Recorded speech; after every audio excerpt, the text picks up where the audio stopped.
Here we have a 2004 Quest Max 650 Bombardier before it became Can-Am. And our starting point is going to be after the gear sets are installed. So if you needed some help with that, you are going to want to refer to a service manual or parts diagram and make sure that you get all of these little washers, little shims. They need to be in there. This engine originally did not come with half of them, so we ended up ordering a whole new set of gears just to basically get the shims and use the best set of gears. Also, the John Deere Buck and the Can-Am version, this water galley right here, this is where your antifreeze is going to come in. This has two different designs, so you want to make sure this design matches with this design. This O-ring here and this O-ring here are discontinued. The O-ring out of the Harbor Freight Phaeton, I think it's called, kit. Both of them do work. This one, I didn't shave this one, and it was already installed. And you can kind of see how it squished it a little bit, and I just kind of peeled it off. Probably want to shave that one a little bit. This one needs shaved quite a bit. You don't want that sticking up really high, and the way you're going to do that is you basically get yourself a pin and you squish that O-ring on there. Probably get two of them, squish them O-rings on there, and then get you like some 400 grit sandpaper. Chuck this into a drill and then drill it into the sandpaper. Maybe hold it like this so it doesn't walk. Use your thumbnail and push that O-ring down onto that sandpaper and start skimming off a little bit of that O-ring until it either looks good or you have measured it with something like this. So that is going to be our starting point. Basically, we're going to put some 3-bond on here. This is to use Loctite, some whatever Loctite, but this is like Honda Bond, Yamaha Bond, whatever. This is what's meant for sealing case halves on pretty much anything else, and it does work. So that's what we're going to be using. Something to note is how this top dead center lock looks. So there's a notch in that crankshaft web, and this is an M8 bolt, M8 125, whatever the threads are, and it's just ground down. The shank's ground down, and then a little bit of a point ground to where that locks into there, to where this can't move. So you'll want to know where that is, and you'll also want to have a mark. You can see this mark right here is pointing up, because once you seal this up, you won't be able to see inside there to kind of cheat and see where this is. You'll need that later. Another thing is your shim stacks. There's shims on the top and the bottom of the crankshaft, and the importance of them is two things. There should be like 8 thousandths to 18 thousandths, I think it is, of like back and forth play, and the counterbalancer needs to have clearance. So if you don't have those right, whenever this goes back and forth, it can hit this. This shouldn't move.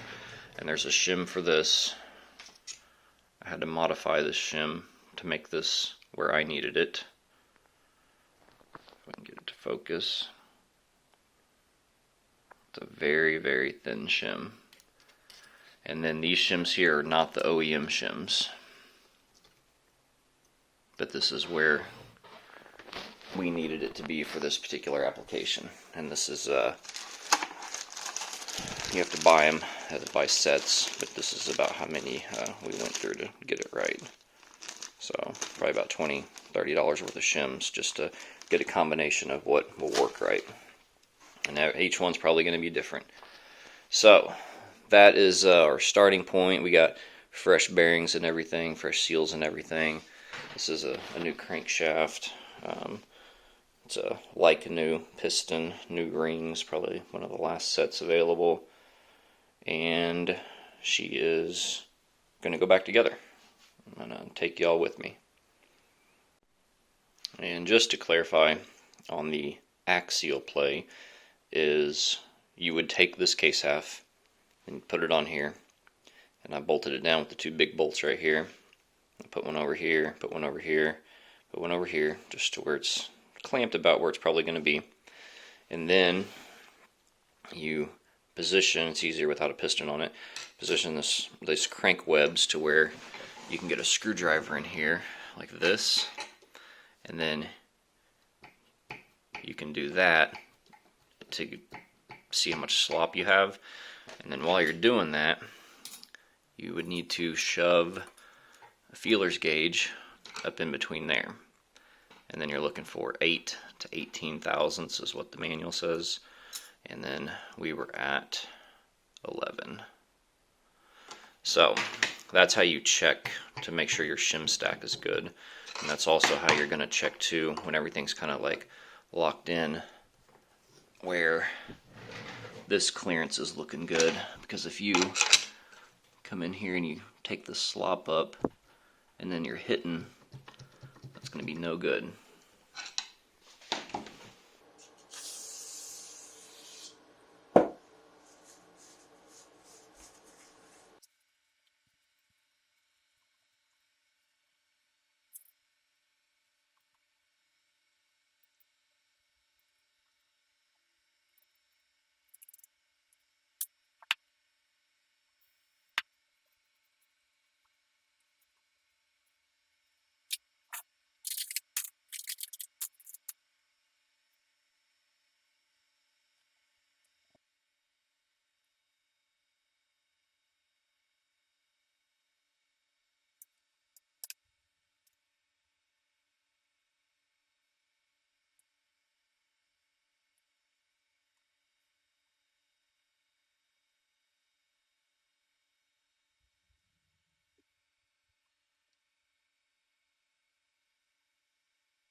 That spot right there is where it meets up against the O-ring over here.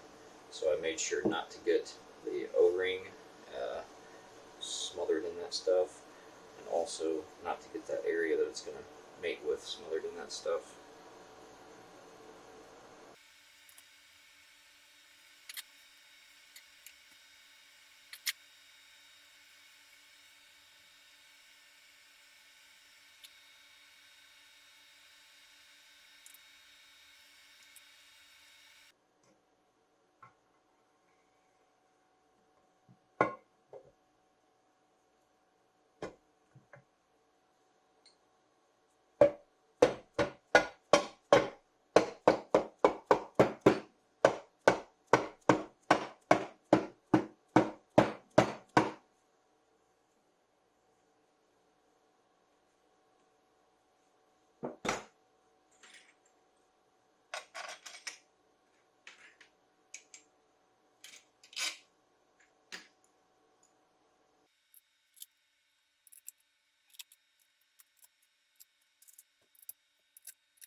Alright, so we got 89 inch-pounds on all these little ones.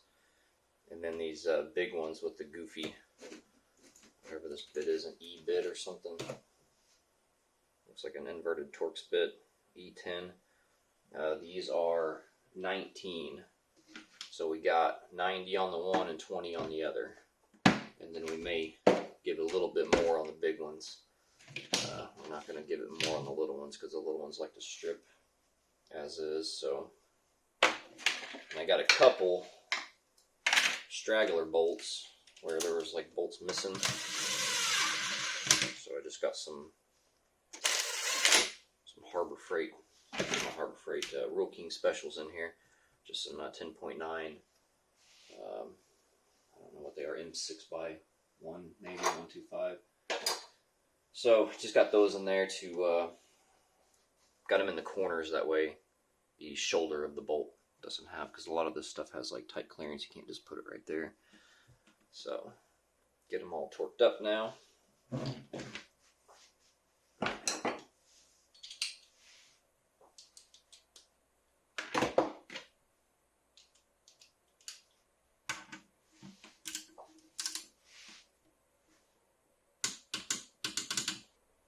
Yeah, see, I don't even feel like it's going to hold anything together.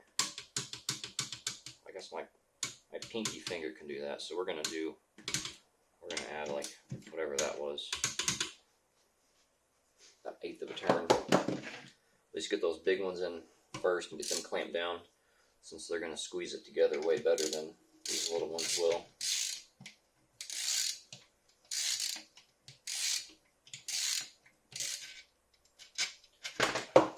Where that long one goes, I guess. Or does it? That looks like it's too long.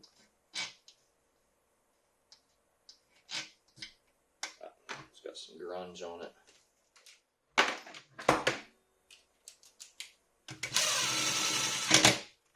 was wondering where that long one went. I grabbed this one out of this other pile. So just figured, different problem for a different hour. All these bolts are pretty much the same. So, and we got this one set to 90. We're going to tighten one that's not quite as long. Make sure it clicks. Alright, she's clicking. So then we'll come back to this one.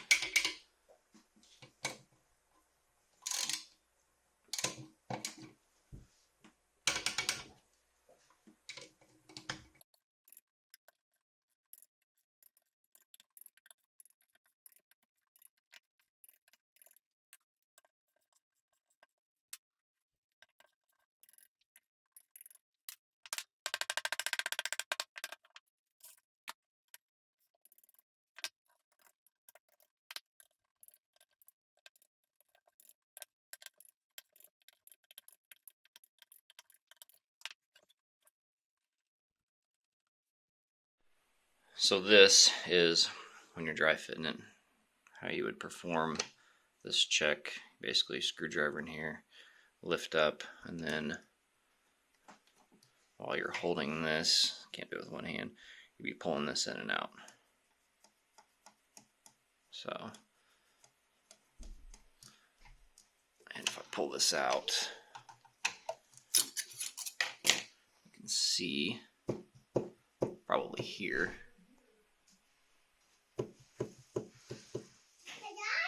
yeah, buddy. It's got some bills here. Oh, we got some bills? Yeah, both shoes. Oh, some shoe bills? Yeah. Okay, well, let's throw them in the trash.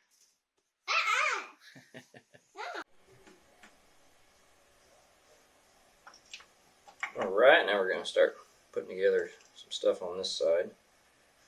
One thing to note, I mentioned that the Buck and the Quest have different case halves. The one thing I noticed was this area right here, which is for the oil pump, what did it say? Like blow off pressure release or whatever. Basically, if it builds up too much pressure, it pushes this thing back. It's under a spring, and it just blows it into this hole and just kind of like seeps back into the engine. This had a different design on the wrong case half. The wrong for us anyway. So, put this guy back together. Make sure you got that big O-ring on there.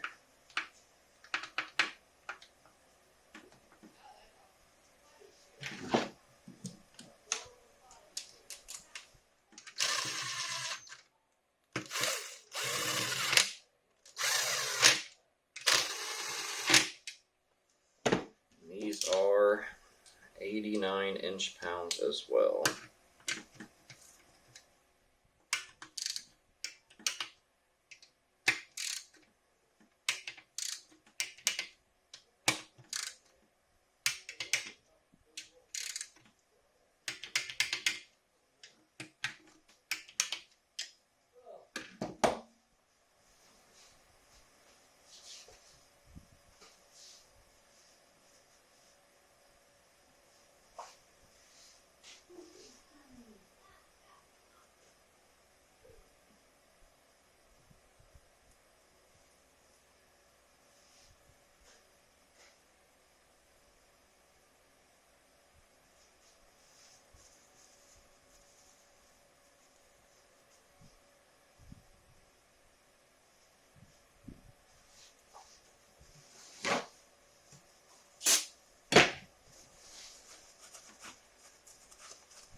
Got a thrust washer.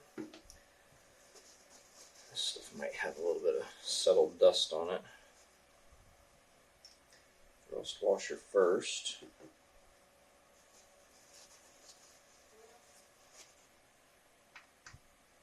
Put the shaft in.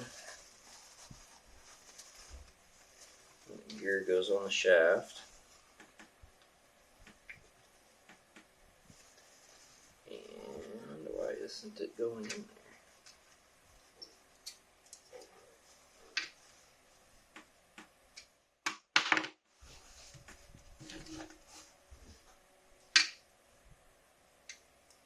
Okay. Well then, that's just a new problem we got to figure out.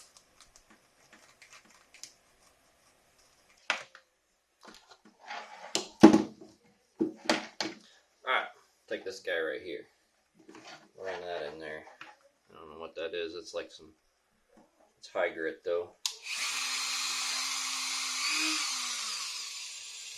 Down just a little bit.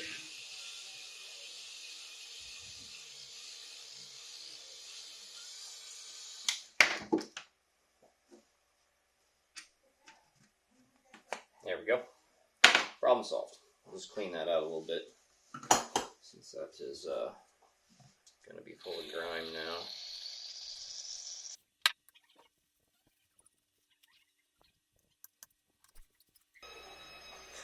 Alright, this shaft has a taper on one end and no taper on the other end, and the fact that I see a little dot of that 3-bond on this tells me the last time I installed it, it was facing this way, which I guess would make sense since this is to help guide it into that hole that it barely fits in anyway. So, try this again. There we go. Thrust washer. See if I got any spots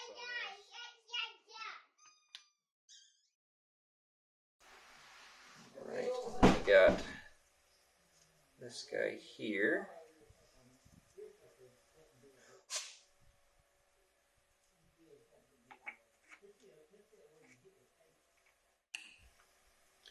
Clip that in. Get your little snap ring.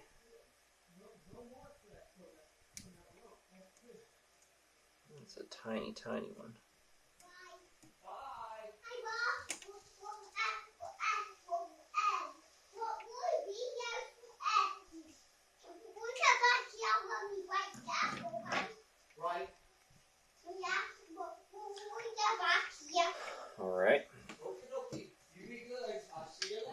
looks like it's working. Okay. Now I guess we're gonna take a break. Play with the kiddo.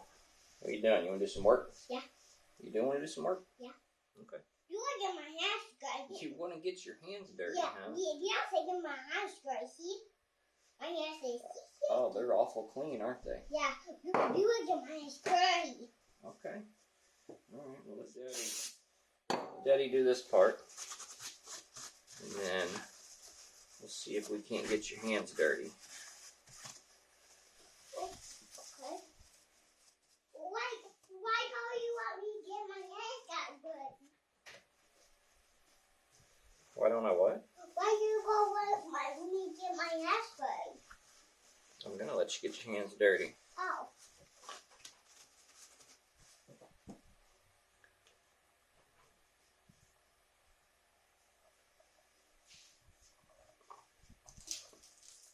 Oh, we got a club joint and money. Yeah, somebody gave you some candy. What? Someone gave you some candy. No. What about this thing? You think you can lift this up and put that in there? Oh, let me see how heavy it is. Let's see how heavy it is. No. Okay. Oh yeah. Right. So this has like a lash setting on it too, which has already been adjusted. There is a shim in between the bearing and the gear. If you notice, there's no noise without this installed. Then, when this is installed, it does make a noise. And I investigated that quite thoroughly, and I deemed it normal. And it does sound worse after everything's clamped down, but whenever you get it on the vehicle installed, you can't actually hear it. Look at me. See ya. So, one thing I did off camera just now is pulled this little snap ring out, bent it so it's tighter, so I can't really easily spin it with my fingernail like I could before. I can still spin it, but it's under tension now. And now we're going to do the cam chain tensioner.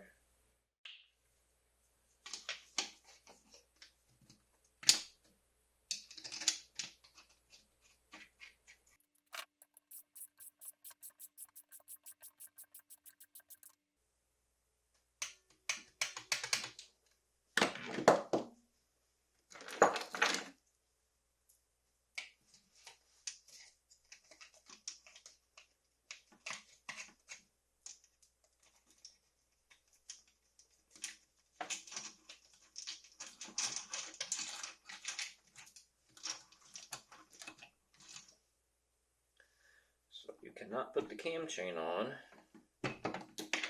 with this output shaft there. Guess that's kind of a good design. That way if the,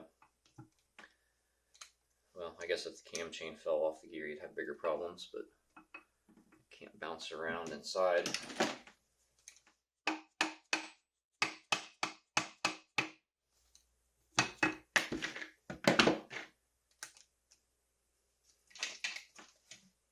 Alright, that all looks good. Don't forget your O-rings. O-ring here on the oil pump. And then the next step is to get this flywheel on here.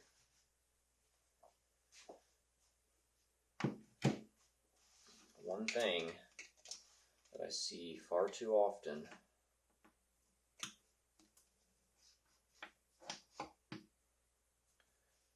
in Facebook groups, forums and stuff, this keyway, the job of this keyway is to align this flywheel for the pickup. All this keyway does is align. It does not hold. So if you're shearing keyways, it's because this surface where it meets this surface they don't match. This is supposed to be what's called an interference fit. The keyway does nothing. So in a perfect world, you could theoretically put this on here without a keyway if you could align it perfectly. And the way you achieve to make sure that these surfaces mate is get a valve grinding compound, and then on this particular part, since it does have a keyway, you basically take the keyway out, line this up to where it's pretty much lined up where the keyway should be, and then grind it back and forth, rotate it back and forth, and twist it, and work these surfaces together within, like an inch or so. You don't need to do full circles, because if you do full circles and this stuff isn't perfectly circle, then you're potentially just mating the surfaces with this thing spun 180 degrees. So you just want to work it back and forth where it's going to be mounted down. So I'm going to spray this out a little bit. It's got some fuzzies in it. And then I got to go get the air compressor so we can use our pneumatic torque wrench and torque that to 111 foot-pounds.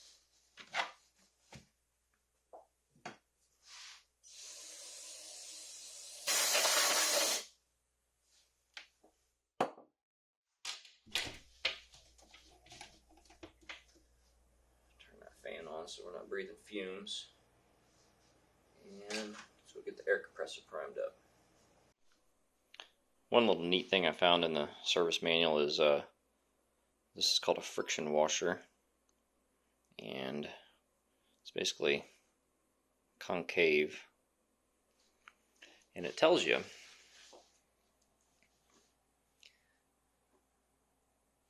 just like the whole section, blah blah blah blah blah blah, right here. Caution: when installing the rotor, take care that the tapers are clean and degreased. Friction washer number 17 must be installed correctly. But it does not tell you what correctly is. And like maybe you can like zoom in on this and see which way like the curves are going. Which it doesn't even look like it matches either way. Like it was mirrored. So, what makes the most sense is that if you put this thing on here, this is where it's going to butt up against. The inside of this, it barely catches right there. That's got like a chamfer on it. So if you put it like that, it's not going to be as effective as if it were like this. Basically the middle of it pointing upward to where the nut is going to make better contact with it, and the nut squishes it down. Instead of this way around, then the nut would squish the outside. So we're going to do it like this, to where the nut makes contact with the middle of it first. And this has been put on 2 different ways. I don't think this is a directional nut, but that's got witness marks on it on both sides. So that's what we're working with, so that's what we're going to do.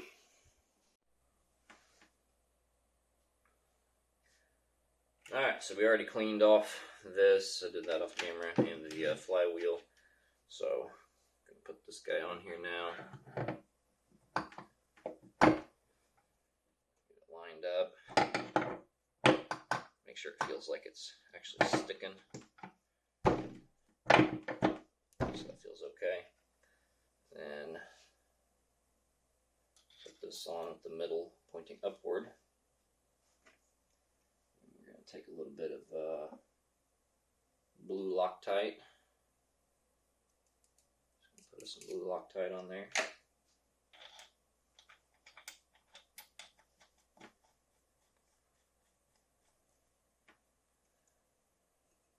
I like to make sure that whenever there's a goofy washer on something that's spinning, to center the washer, because if it's hanging off weird, it's essentially making it lope, which can cause vibration. And even though that one little washer might not do that, you do that with every single thing in your engine, and maybe that is that little bit of vibration that somebody else's doesn't have. Alright, so now we're going to set this to 111 foot-pounds and put it on here.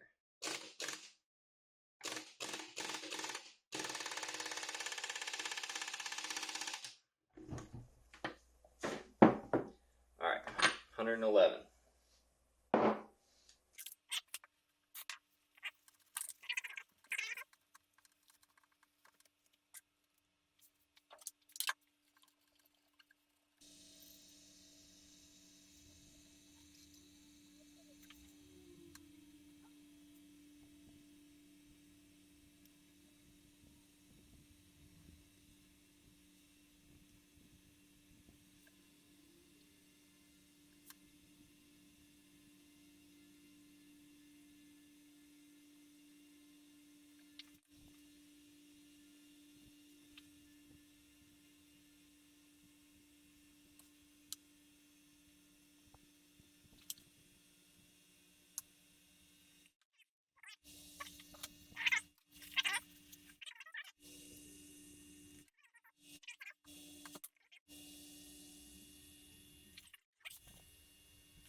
Be careful not to put it right there where that O-ring goes. I got a little bit, but we didn't glop it on there, so we're going to let the O-ring do the job. I did, however, put the smallest amount around on this side. So we're going to double check once again. We got all of our O-rings on there. Everything looks good. Got a couple paper towel fuzzies in there. Now we're going to put it down.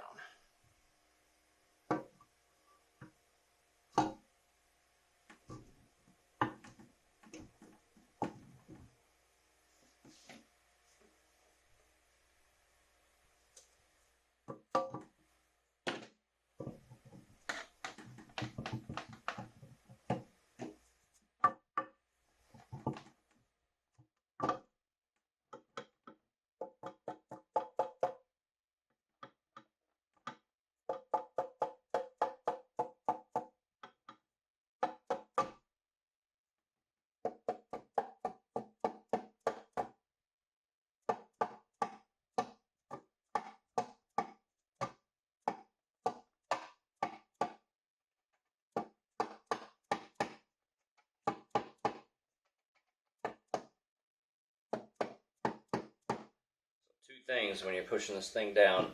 I don't know if you can see the seal getting pushed out. That's potentially a problem, and the way we're going to address it.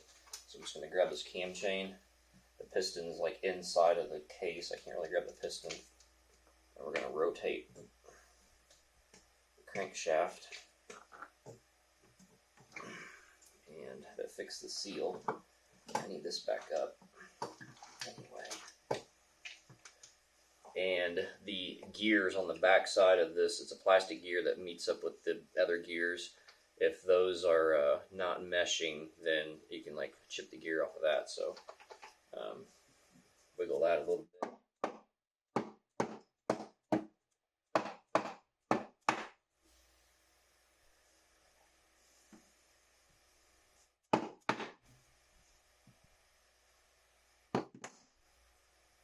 And that looks pretty good. In the event that you messed up the seal, this is a seal where you could just drive a wood screw into it and pull it out, and then just replace the seal with it installed in the four-wheeler. So that one's like not really that big a deal if it starts puking oil out.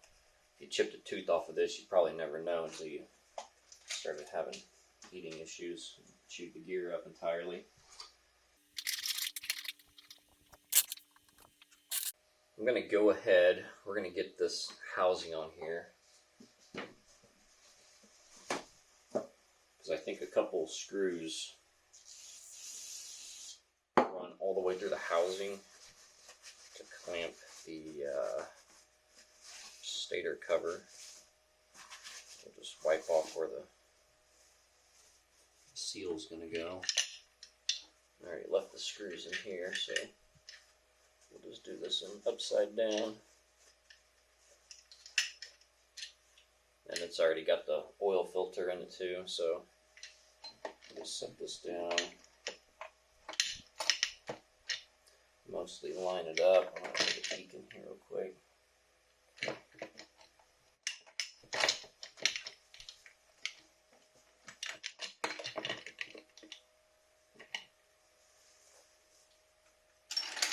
And then we got long ones on the bottom, I know. I don't know why this one had a crush washer on it, but the crush washer was right here. And then this was a missing one I had to go buy. That one goes down here somewhere. I don't think it matters which one goes where. I think they're all the long ones are the same length. And then these big boys go over here.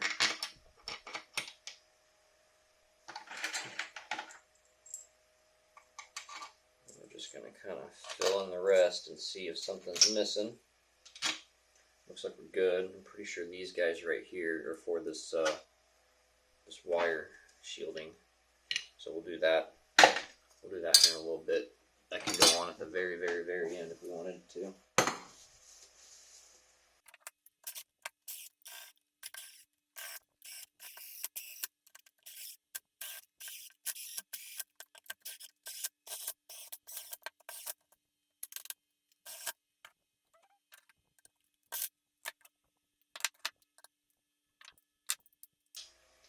Alright, once again, these are 19. We got it set to 20. I'm probably going to go a little past 20.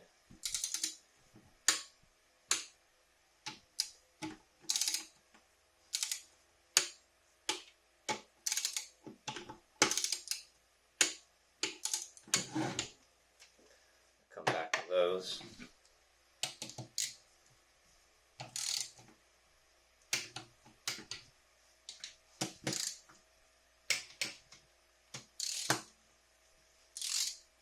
It doesn't say anything about doing like a crisscross pattern or anything.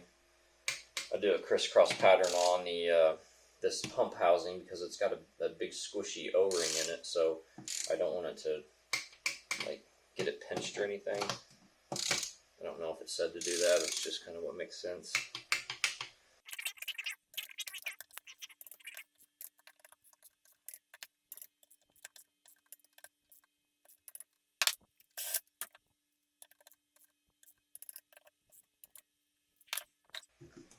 Pop this thing a little bit.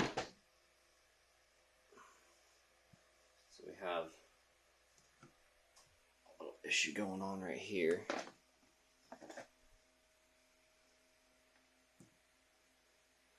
This popped out, so we're probably just going to do one of these numbers first. See if we can get it back into place. I don't like that. I'll tell you what I'm going to do. I'm going to go get a bearing. I know I got a bearing. It's probably this size. We're going to put a bearing on here, and then we're going to smack that with a bearing on there.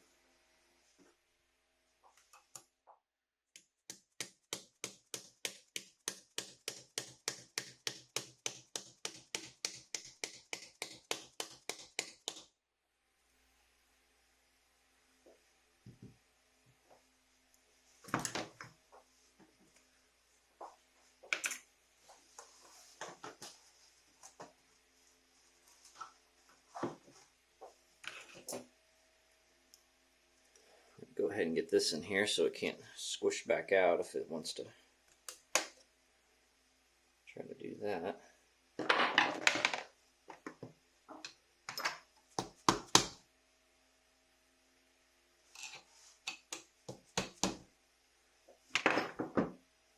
So yeah, we're going to pop this a couple times.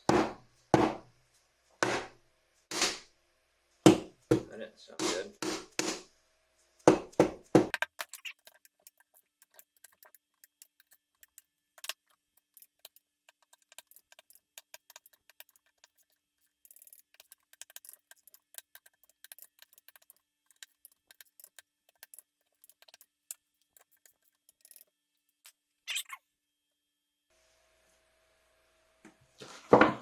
we'll do next. Oh, that was a brilliant idea. Just lay this face down, that way the bolts don't fall out, right? So we're gonna go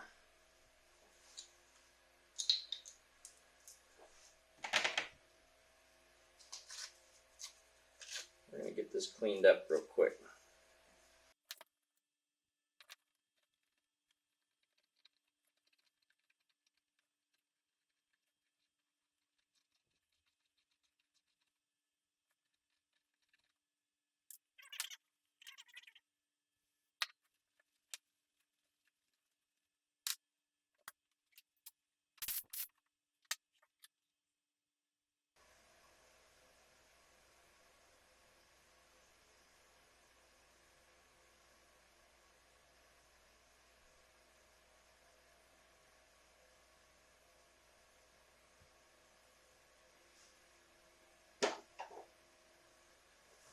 If you're wondering how much to put on this piece, the answer is yes.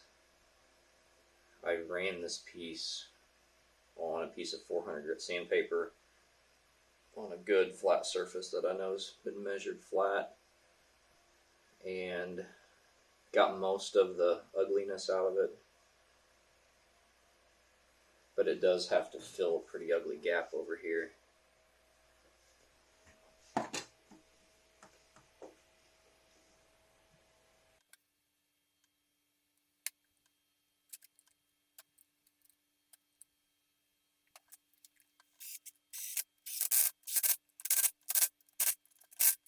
Alright, those are supposed to be 19 as well. We need this one.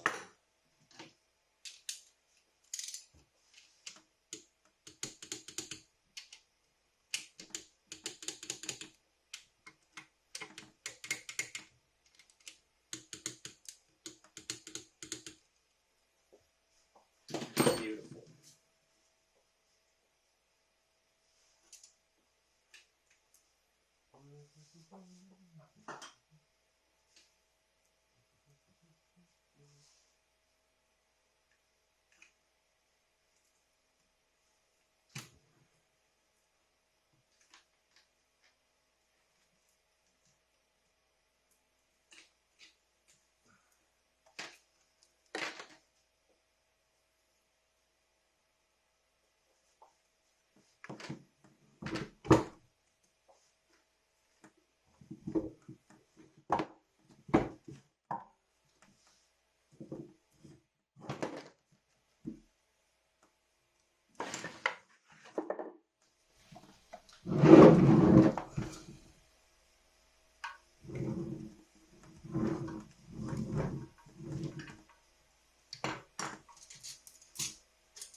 Alright, let's just give a good angle.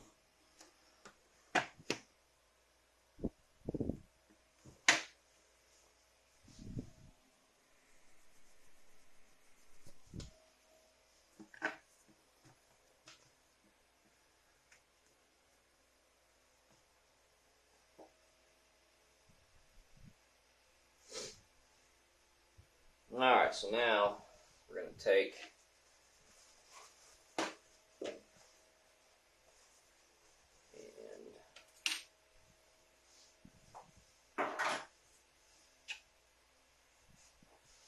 scrape off this little bit of gunk right here. Just a little bit so that gasket can do its job.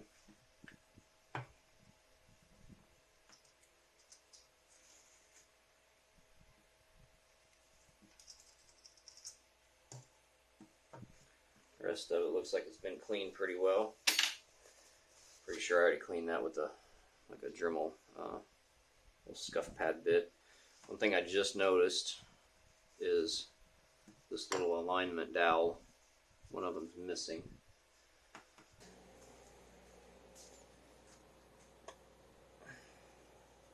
Yeah, that's how this project's going.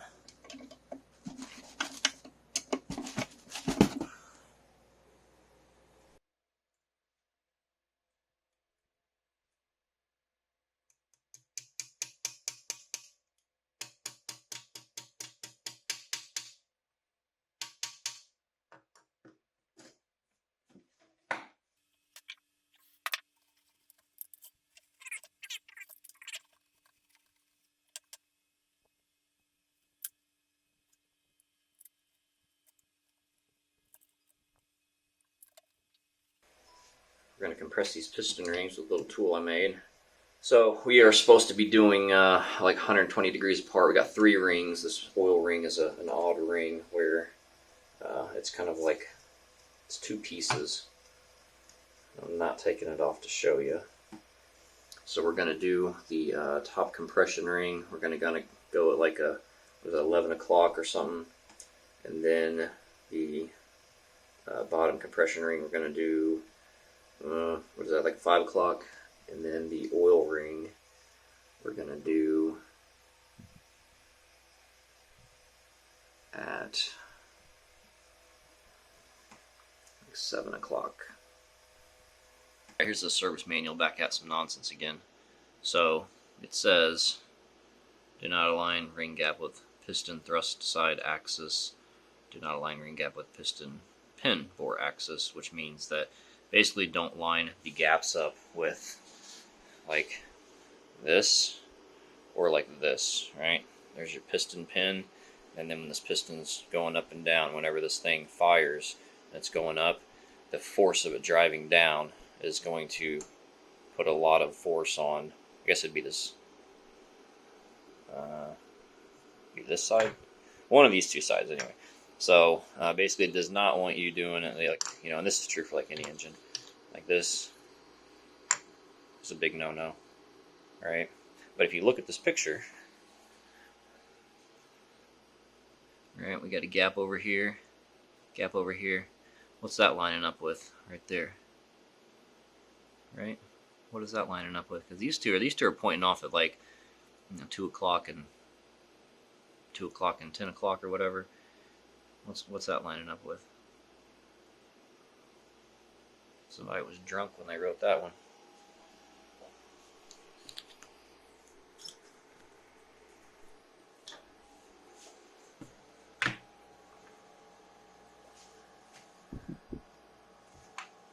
Alright, so we're going to go back with the original plan here. We're going to do like 10, 11 o'clock. And we got that 5 or 3 or 4 o'clock. I'm going to get this one down here at like 6 or 7 o'clock.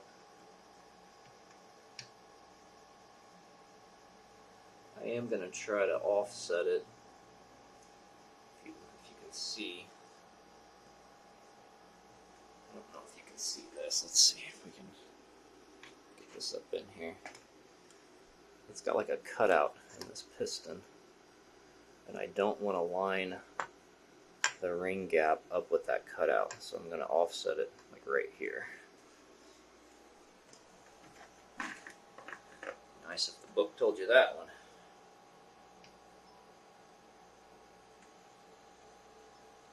So that all looks good. Alright, here's my little tool I made. This is like a piece of spring steel. It's banding for some 4x8 sheets of steel that I bought. So it'll want to, if I took this off here, it'd fly open. So we're basically just going to loosen this bolt up. We're going to slip this over here.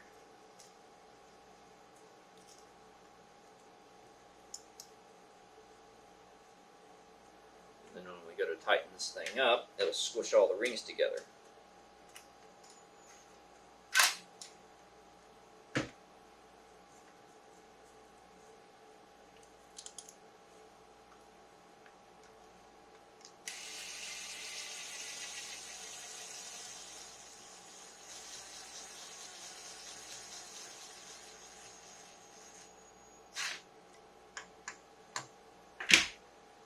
This is not custom made for this engine or anything. I'm going to tap that down just a hair because we need a starting point for the cylinder. We want to make sure we keep it relatively even.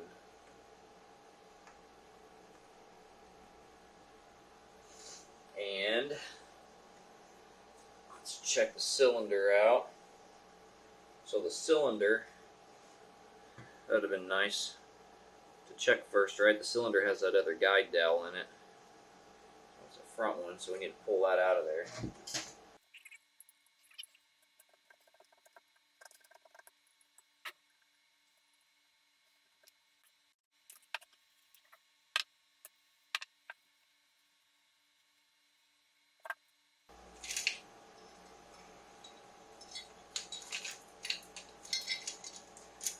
before we get too far ahead of ourselves, let's pull that back out. That top dead center bolt I mentioned way earlier. I'm going to drive that in now. Let's see if we can turn up. That wasn't it, was it? That was not it.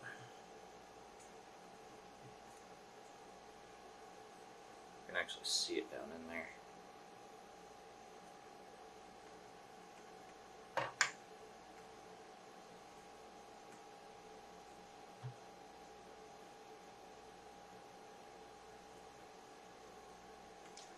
Alright, now we're on it.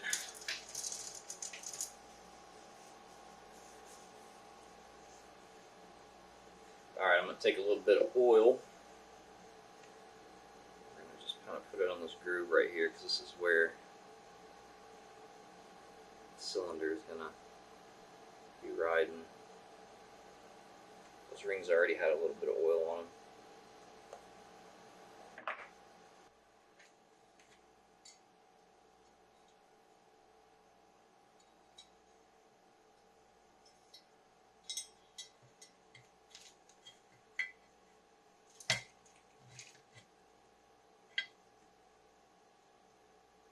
Alright, we're mostly lined up. We're going to give her a little tap. And we'll give her some oil. I'm watching up here just to kind of see if it looks like it's going on even.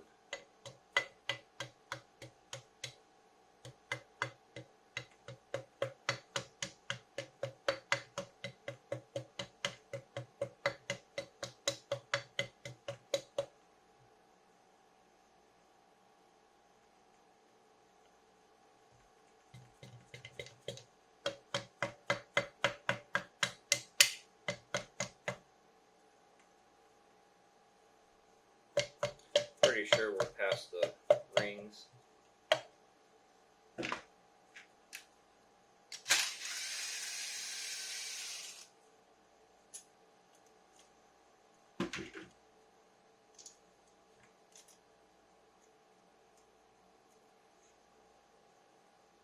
Here's that little contraption.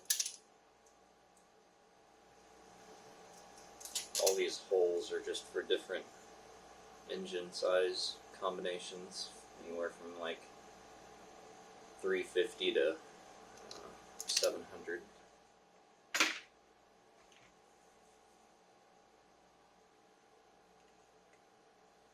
Alright, now just leave that down in there.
Curious to see if the old gasket even crushed.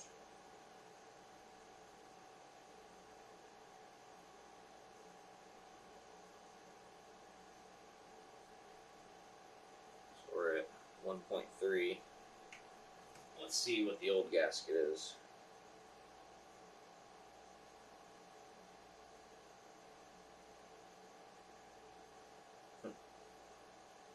1.3.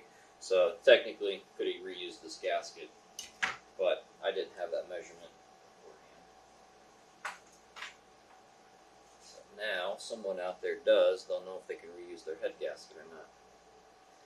So we got two little guide dowels here. Need to check to see if they're in the head. They are in the head. So I'd rather than be on the cylinder so I can line this thing up better, but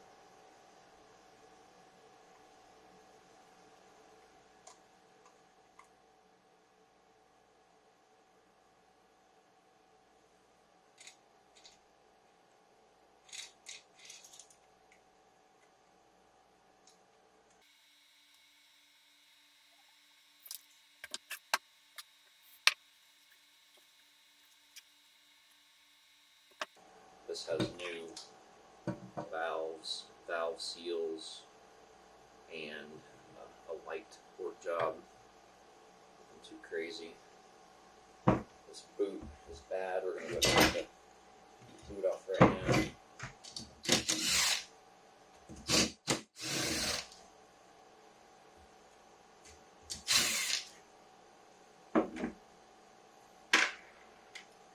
This is a Chinese boot that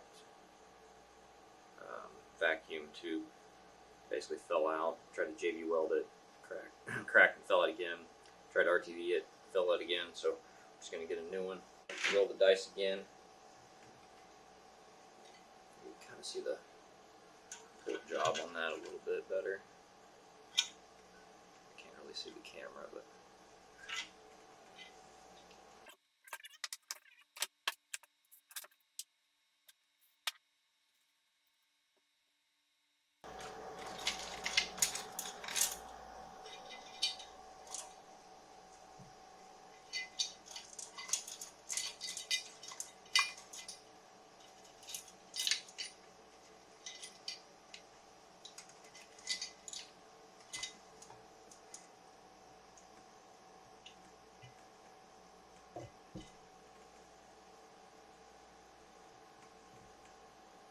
just making sure them guide dowels are actually going through the hole for the gasket.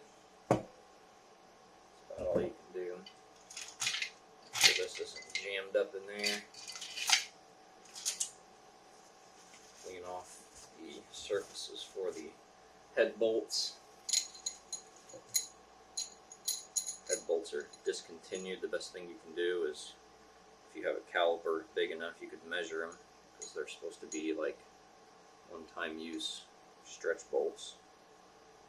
You can just line them up like that. Take a gander. If they're about to break, want to look way different, I'm sure. These all look good. You ready for some fun stuff on this? So these head bolts say torque to 15 foot-pounds and then turn 90 degrees. 15 foot-pounds and turn 90 degrees. It's a lot of trust. 15 foot-pounds. Guess I can turn this air conditioner off. Might sound a little better. 15 foot-pounds. You ready? Pinky finger. Just gotta trust, huh? Just gotta trust.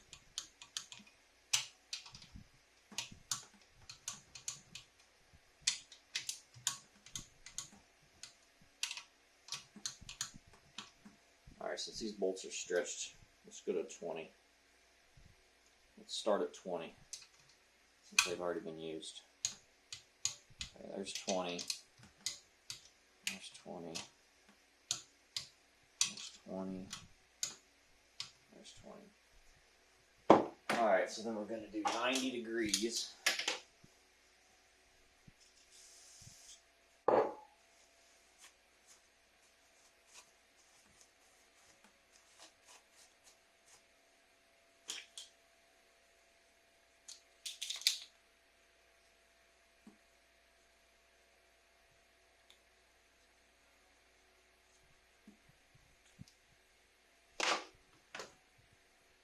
90 degrees. I feel like I should probably do 45 on this one. And 45 on this one. 45 on this one. 45 on that one. And we'll do the other 45.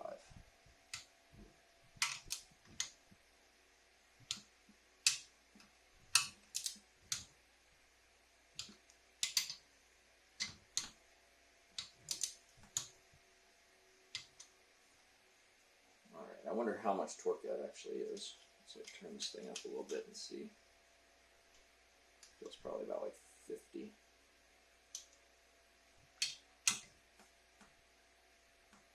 Not quite 45. Since these have been used before, I think I'm going to go a little bit more. We're going to put like an extra, I don't know, we're going to put them at they're 6 o'clock facing me right now. And we're going to put them at like all at 7 o'clock and see if this thing clicks at 45. Okay.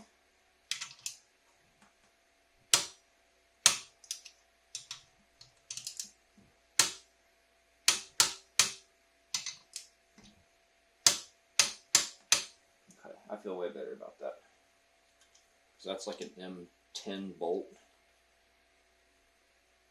which are usually around like 50 foot-pounds.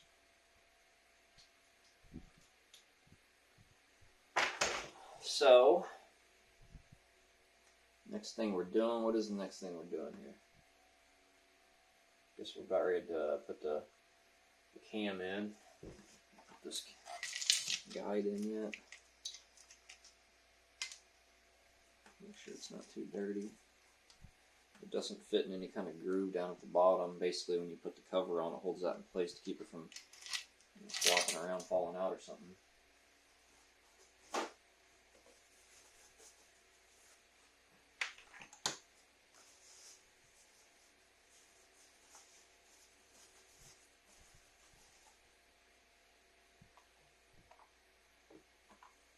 Looks like it's got a little.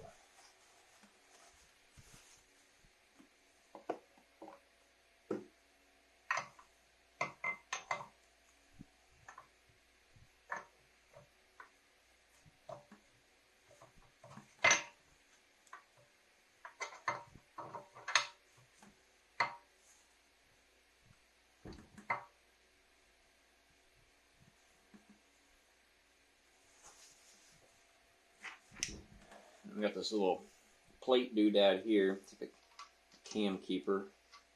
It'll only fit one way, so how will it? Did I just lie to you?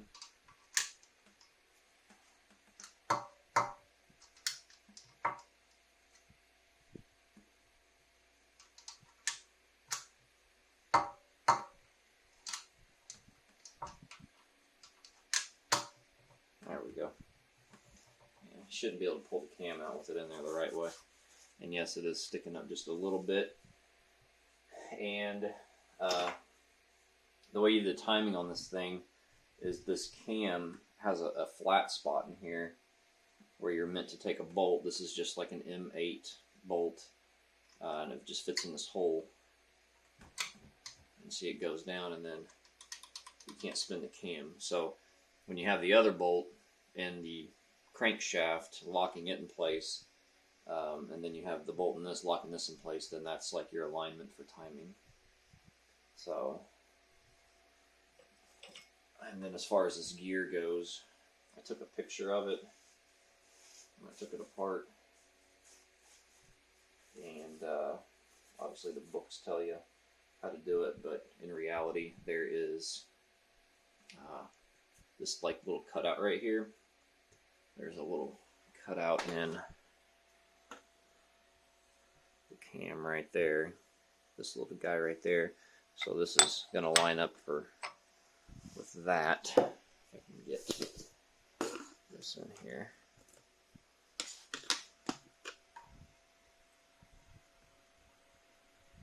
Basically that's for like the decompression pin, so there's not really any way you can mess it up. put it on wrong anyway. Or if you do, you'll know real quick, because then you're going to have a piece that doesn't fit. So this goofy design here, these are like little Allen heads. I don't like this design at all. I don't know why they're Allen heads. I don't think they need to be Allen heads.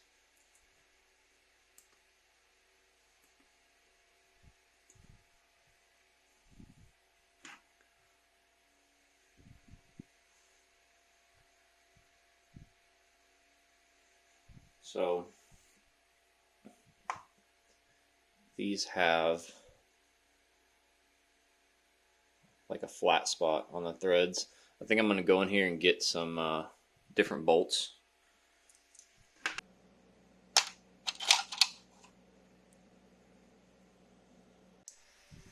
Alright, so before I even made an attempt, I immediately remembered something about doing this, and it all kind of came rushing back to me that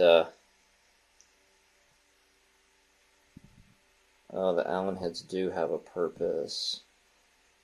Oh, how about that?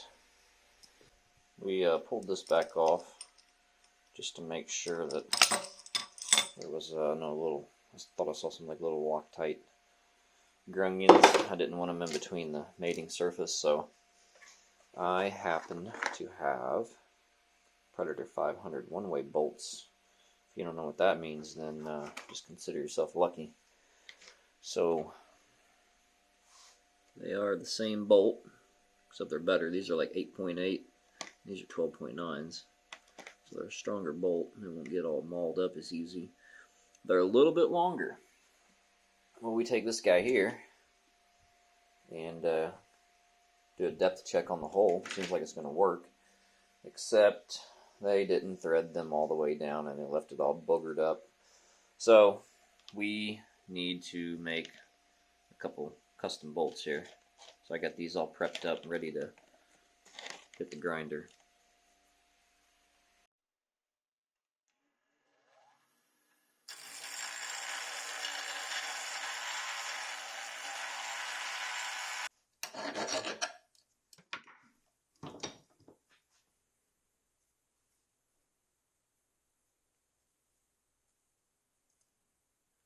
Beautiful. Take two, huh? So we got the top dead center bolt in there. Take this dude, fish him in.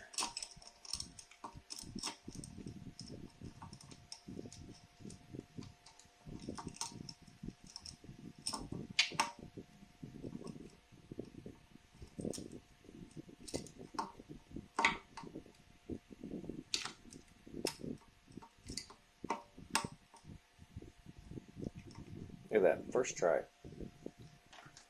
Shove this dude in here.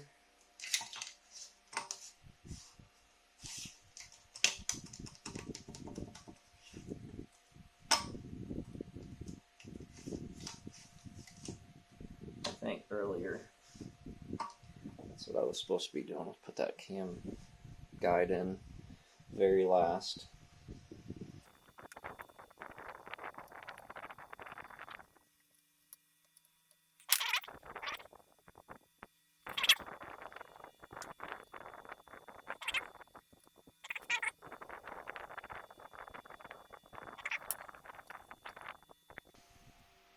Yeah, if you can imagine doing this upright, how quick that you would be taking this thing back apart to fish one of those bolts out.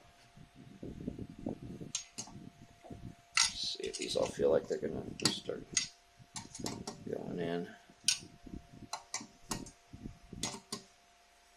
They do. I got that tripod right in the way, so I can't just do full circles.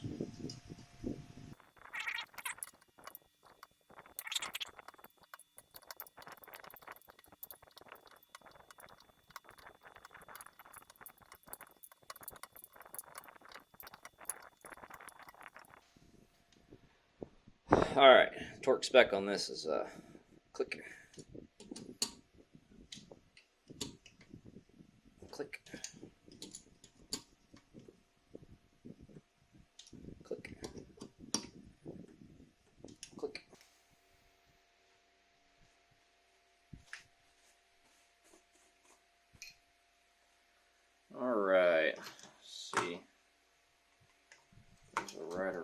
to do this. So the alignment bolt's in the way.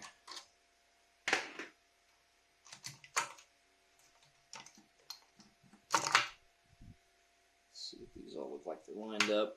I don't know if you can do this backwards or not. Let me just see.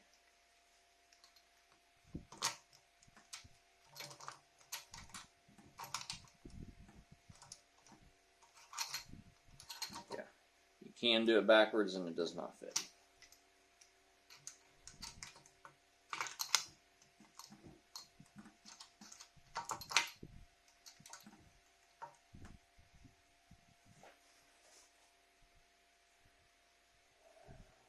This 8.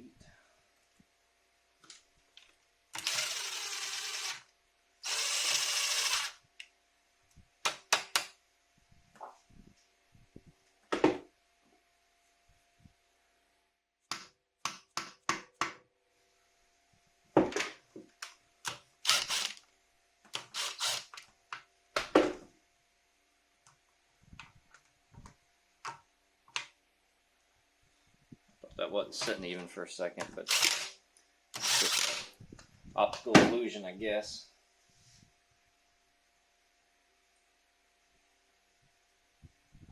Alright, so this one is, this one's the same thing as the head bolts. 15 and 90. Alright, so 15. There's 15 already.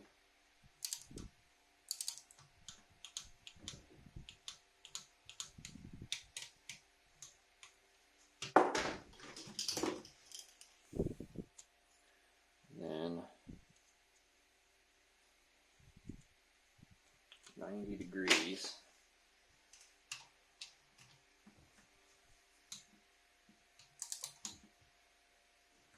Oh yeah, it feels pretty tight.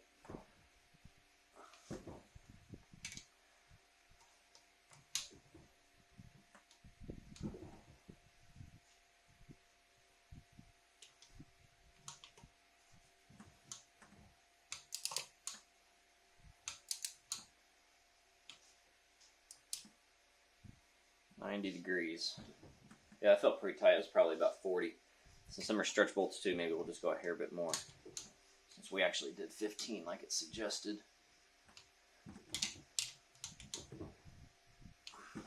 Okay. Alright, back to where we were.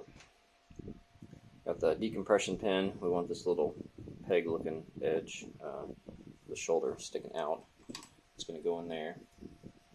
And then this other piece here. And this guy can only go on one way. Well, can only go on one way and work anyway.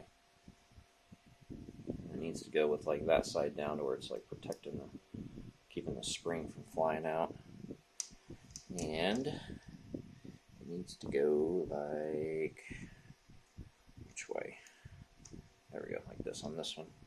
So, what needs to be done is this piece needs to be pulled up. Basically, this needs to be, the pin needs to be pulled up.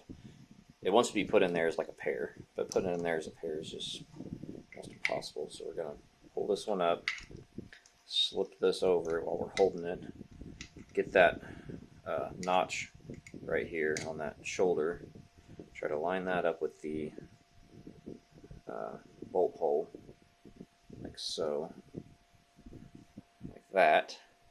And then whenever you move this, it should spring back. So you can see it didn't spring back, and that is because, I'm going to zoom in, that little part of that spring needs to be behind here. I didn't tuck it up behind here. So if it does that, it's wrong. Oh, I'm sorry, the spring goes on the other bolt. That's what it is, the spring goes on the other bolt. Alright, this time I have a foolproof plan. I'm going to push down on this thing so the spring can't go past that point. And I need a little pick that I don't have in here, so we're going to maybe fail a couple more times like this. Oh, no, we got it. Alright, so now you can see the spring is resting on that bolt. So when this thing moves back,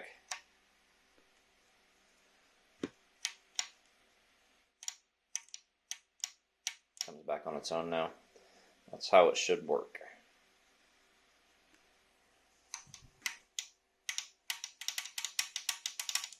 And yes, that's just where that spring is meant to be. And then of course, I'm going to look at it through this way, make sure everything looks like it's squared up and flat. I think it is. Probably going to take and pop it and make sure everything's sitting there square. But yeah, it looks good from the side. Then you got this little goofy piece. It just basically just clips in. Nothing really holds it in. And thinking it needs to go like that. So it's got a cutout right here, and then that piece is over this way. So stick that in there. It's either going to clip in or it isn't, right? So.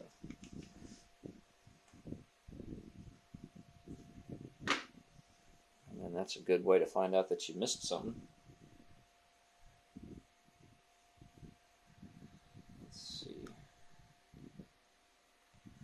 Let's see if I can spin you around.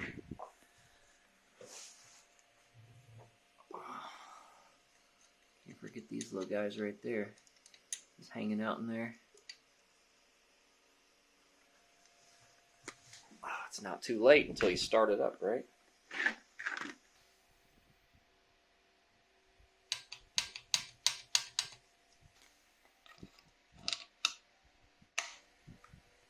That's it. That is absolutely it. Nothing crazy about that, huh? Alright, so we're going to stand this thing up, and then we're going to do the tensioner, and then we can pull all these centering, top bed center bolts out.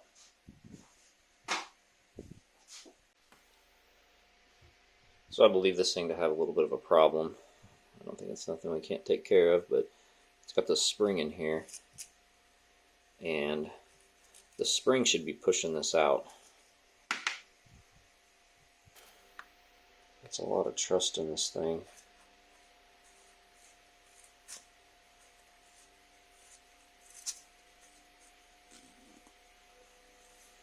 That was a pretty terrible design in my opinion.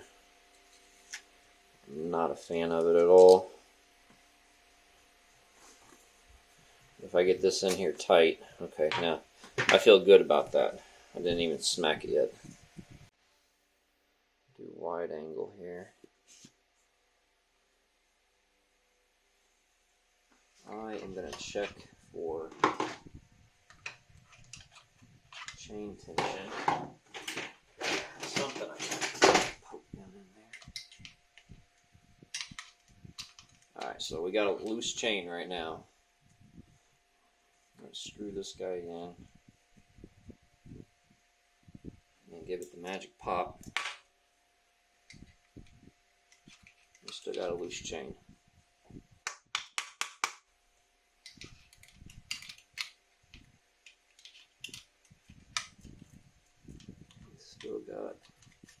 Still got a loose chain. Let's see. Smack it with something metal.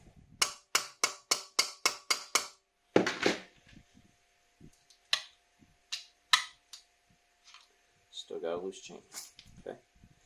Alright, so then we'll take this, do the manual. Alright, so I can see that moving it.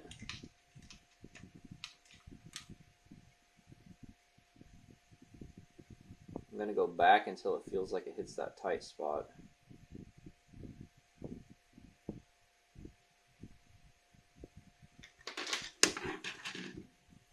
We're going to try again.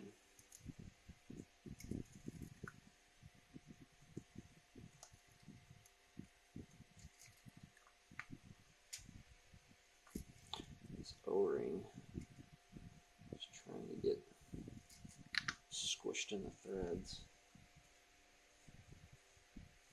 I just saw it move right when this thing shot out like a bullet.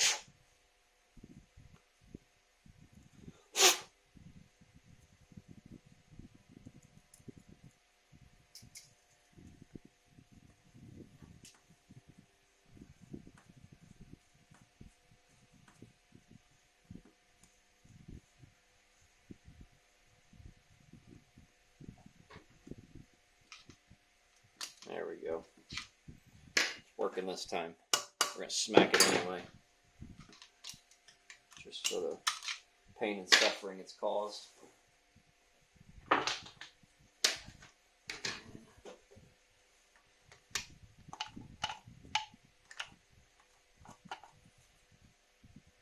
probably a 15 because a 16 fits on it loose, but how tight does a plastic nut really need to be? So.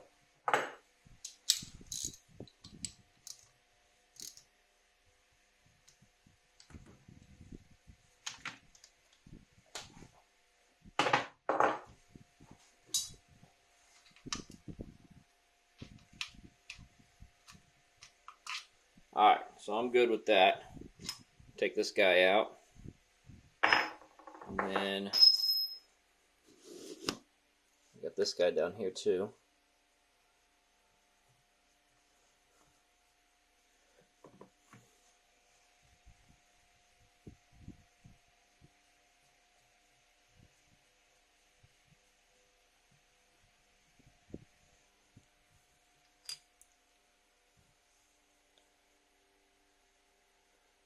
That's what that looks like.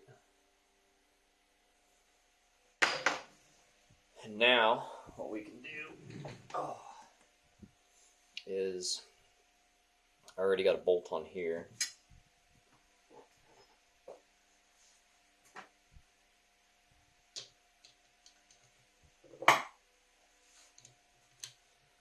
Just crank this over and make sure everything sounds and looks right.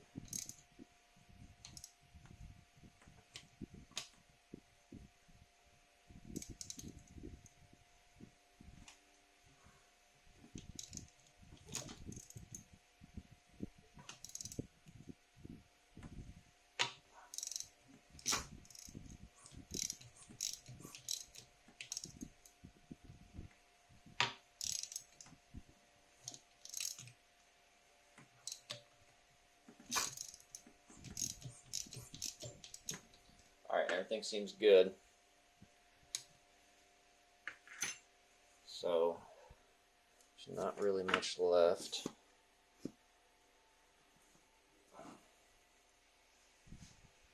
But, this guy,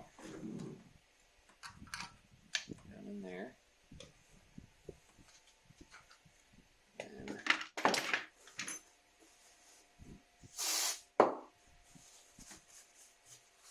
just quick wipe down where that seal is going to go.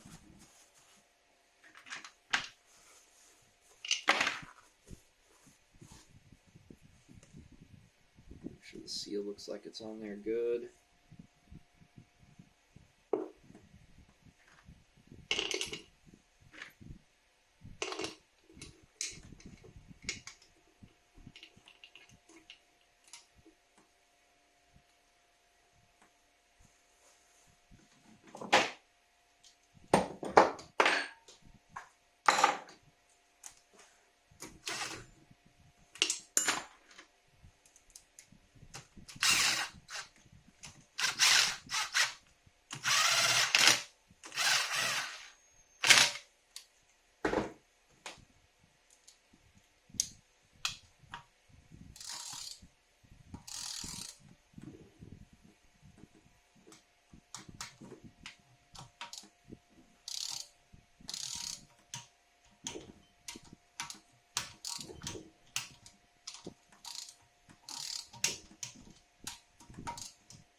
one thing I noticed when I was just kind of cleaning up is basically the plug bolt for the top dead center crankshaft hole.